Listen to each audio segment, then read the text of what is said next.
selamat datang kembali di kuliah kali ini, yaitu kita akan membahas tentang Harun Nasution. Siapa sih Harun Nasution ini dan kenapa dia menjadi penting untuk dibahas dalam materi studi Islam gitu. Nah, ternyata Harun Nasution merupakan penerus dari gagasan si Mu'ti Ali ini. Tapi sayangnya pada kesempatan kali ini saya tidak akan membahas panjang lebar sejarah, biografi atau misalkan riwayat hidup si Harun Nasution. Untuk perihal riwayat hidupnya kalian bisa jumpai banyak bertebaran di internet atau di buku-buku. Nah, saya akan fokus pada Harun Nasution dalam pengembangan studi Islam di Indonesia. Oke. Menurut si Harun Nasution ini, studi Islam itu merupakan sesuatu yang multidimensi. Apa yang dimaksud dengan multidimensi? Bahwa Harun itu berpendapat bahwa studi Islam bisa masuk dalam ranah fikih, tapi juga bisa masuk sekaligus dalam ranah teologi dan filsafat. Bisa juga dalam ranah mistisisme. Jadi itu yang disebut dengan multidimensi, segala segi dan segala bidang. Nah, bahkan di dalam ranah tasawuf dia itu masuk studi Islam tadi. Dan itulah kenapa, karena dia multidimensi, maka studi Islam merupakan non-dualisme. Jadi tidak ada, kata versi si Harun Nasution ini, tidak ada pembedaan tidak ada jurang pemisah antara ilmu ketuhanan dan ilmu filsafat misalkan. Jadi tidak ada. Itu versi si Harun Nasution. Nah, apa saja peran Harun Nasution dalam studi Islam? Perannya itu yaitu dia merupakan perombakan kurikulum. Jadi pada masanya Harun Nasution merombak kurikulum yang berlaku pada masa itu, yaitu dia merombak filsafat, ilmu kalam, tasawuf, tauhid, dan sosiologi. Jadi dia merombak betul-betul bagaimana cara mempelajari filsafat yang dia dianggap oleh si Harun ini terlalu berbelit-belit dan bertele-tele. Begitu juga dengan ilmu kalam, tasawuf, dan tauhid serta sosiologi. Pembaharuan dalam pendidikan Islam, terobosan kedua, dia membuat pembaharuan dalam pendidikan Islam berbentuk tujuan pendidikan Islam tentunya untuk bertakwa kepada Tuhan Yang Maha Esa, dan bahan-bahan ajarannya dia mulai membuat kurikulum yang dipakai hingga saat ini. Bisa dikatakan sebagian juga dasarnya atau asasnya, embrionya berasal dari Harun Nasution pada masa itu.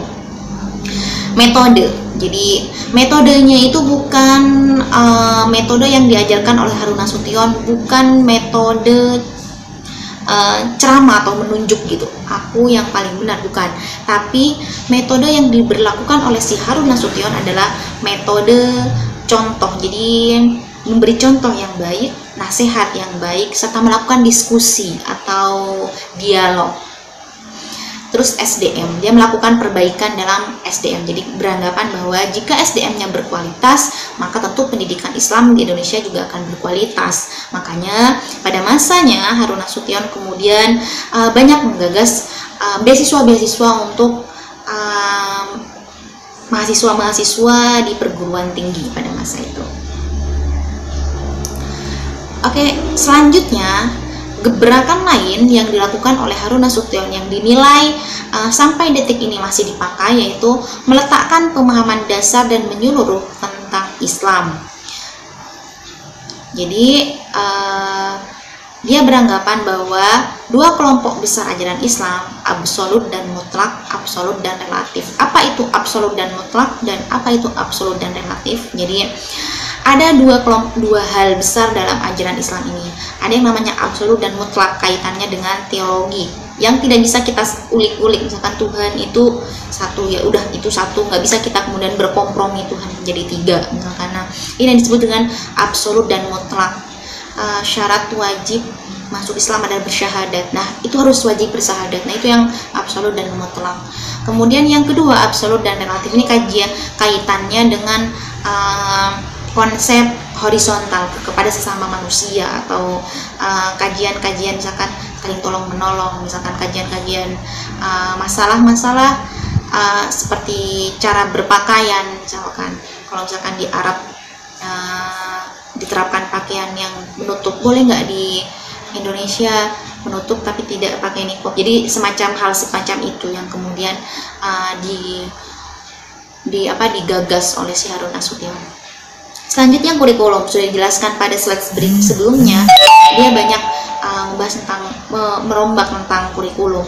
Terus yang selanjutnya lagi mendirikan fakultas pasca sarjana bidang keislaman. Jadi pada masa Harun Nasution belum ada ya pasca sarjana keislaman, stadis Islam. Jadi kalau pada masa itu alumni perguruan tinggi Islam itu mereka tidak tahu akan melanjutkan sekolah kemana.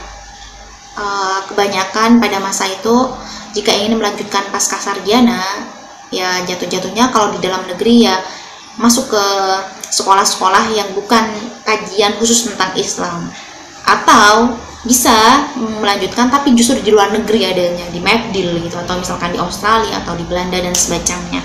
Nah, pada masa Harun Nasution mulai nih dia bikin gimana kalau bikin pasca sarjana bidang keislaman, mulai dibikin, sehingga kemudian misalkan kalian nanti lulus UIN gitu, ingin melanjutkan lagi di UIN, oh ada nih pasca sarjananya. Itu ini merupakan sumbangsi dari si Harun Nasution. Nah, itu saja tentang Harun Nasution. Saya rasa bisa dilanjutkan di kolom diskusi dan kalian bisa tarik kesimpulan atau review singkat tentang video ini di kolom komentar. Dan jangan lupa untuk absen serta tetap sehat dan sampai ketemu di pertemuan selanjutnya.